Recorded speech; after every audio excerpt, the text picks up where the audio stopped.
Hola, ¿cómo están? Soy Lourdes Romualdo Toscano y es un privilegio poder coincidir con ustedes en este Congreso Multidisciplinario Ciencia Latina 2023,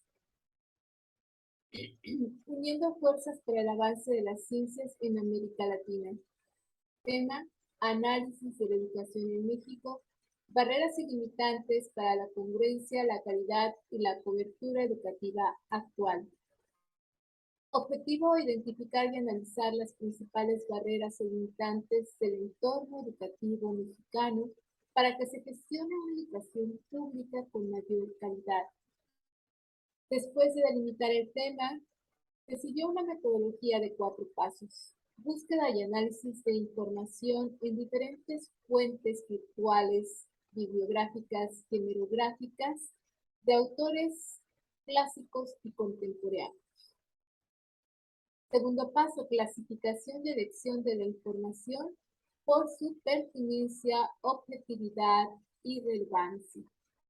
Después de realizar la lectura, se hizo una reflexión de la información recabada para proceder a la estructuración y redacción del artículo. México, la educación prehispánica, previo análisis histórico. La educación en México no surgió con la conquista española, ya existía previa a esta. Se tienen nociones de diferentes escuelas que educaban a la juventud del antiguo México.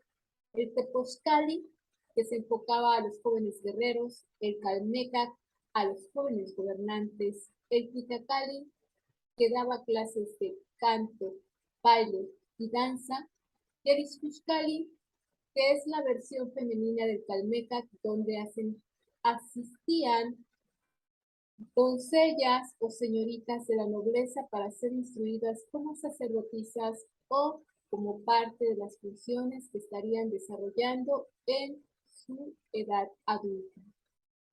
Tanto españoles como otros extranjeros se sorprendían de la habilidad que tenían los nativos para desarrollar las diferentes actividades que se imponían, incluso para el aprendizaje en diferentes lenguas, el castellano. Después de hacer la lectura, se encontraron como resultados 8 barreras o limitantes que obstruyen la educación en México. La primera barrera es la obsolescencia curricular, que se refiere a la incongruencia que existe entre los conocimientos brindados dentro de las aulas y los conocimientos que se requieren dentro del sector laboral. La segunda barrera es la gestión inexperta. Los tomadores de decisiones en el sector educativo son en su mayoría funcionarios públicos. Estos, al ser elegidos como cargos populares, no se les exige una preparación académica ni experiencia acorde a las funciones que van a estar desarrollando.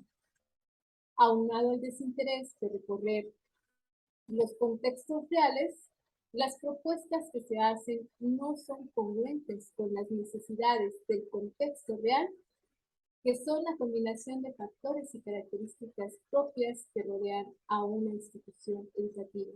Si las propuestas no son congruentes, es difícil que resulten eficaces. El sistema estadístico homogéneo es quien provee de la base de datos cuyos instrumentos de recolección no contemplan las diferentes variables de las necesidades que se tienen en lugares remotos o alejados de la zona urbana. Estas zonas rurales son las que hacen más heterogéneas las instituciones educativas. Por lo tanto, no son medibles con una misma escala. Falta de enfoque en usuarios. Los usuarios finales de la educación son los estudiantes.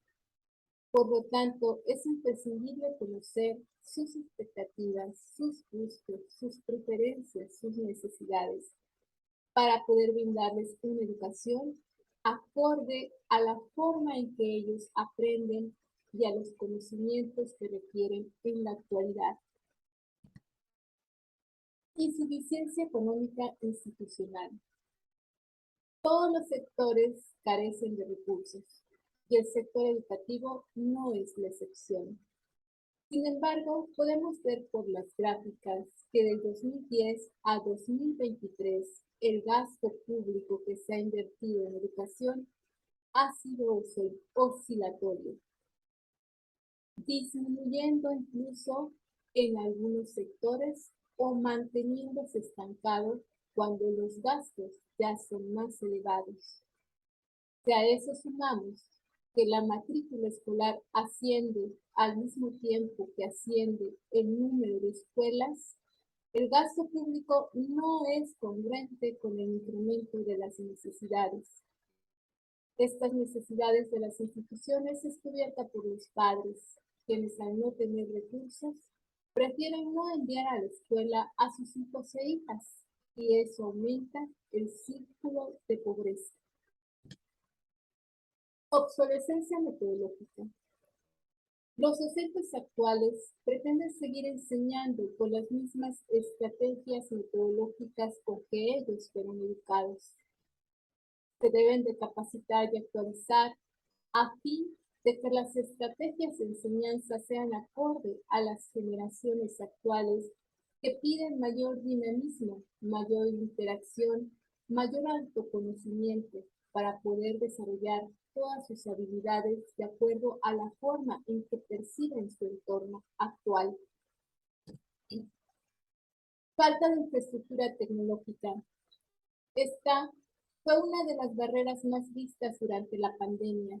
Muchos docentes y estudiantes salieron a comprar dispositivos electrónicos para poder interactuar y realizar el proceso de enseñanza-aprendizaje a distancia. Esta falta de infraestructura tecnológica también ensancha más la brecha que existe entre los países desarrollados y los no desarrollados.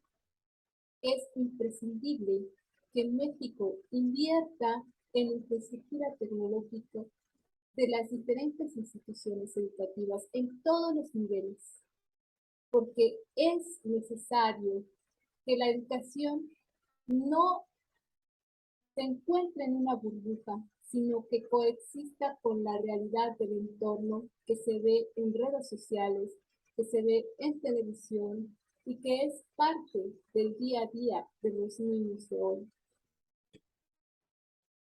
Como conclusión se tiene que la educación prehispánica era centrada en el aprendizaje, con tendencias al empirismo, constructivismo, cognitivismo y positivismo.